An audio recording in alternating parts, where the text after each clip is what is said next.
Igitabo cya kabiri cy'Abami, igice cya mbere. Eliya ahanurira umwami Ahaziya gupfa.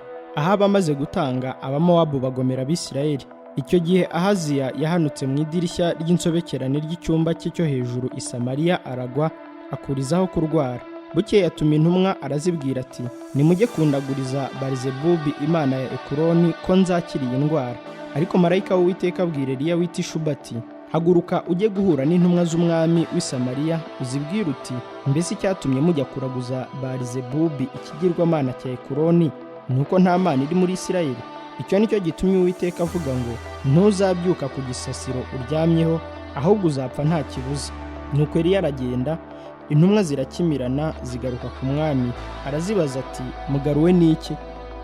Ziramubwira ziti, twahuye n'umugabo aratubwira ati, nimugarukire aho musubire ku mwami wabatumye, mumubwire muti, Uwiteka avuze ngo, mbese icyatumye wohereza abo kuraguza Barizebubi ikigirwamana cya Ekuroni nuko nta mana iri muri Isirayeli? Ngo nicyo gituma utazabyuka ku gisasiro uryamyeho, uzapfa nta kibuza. Arababaza ati, uwo mugabo muhuye ubabwiye ayo magambo arasa ate? Baramusubiza bati, ni umugabo w'impwempwe nyinshi, kandi yari akenyuje umushumi w'uruhu. Umwami aravuga ati, uwo ni Eliya w'i Tishubi. Umwami aherako amutumaho umutware utwara ingabo 50 ari kumwe n'ingabo ze.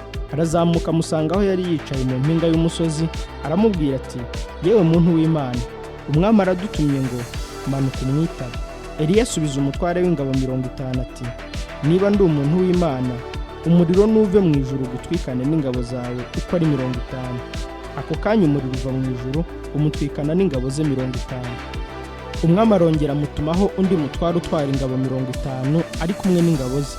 Araza aramubwira ati, yewe muntu w'Imana, umwami aradutumye ngo manuka vuba umwitabe.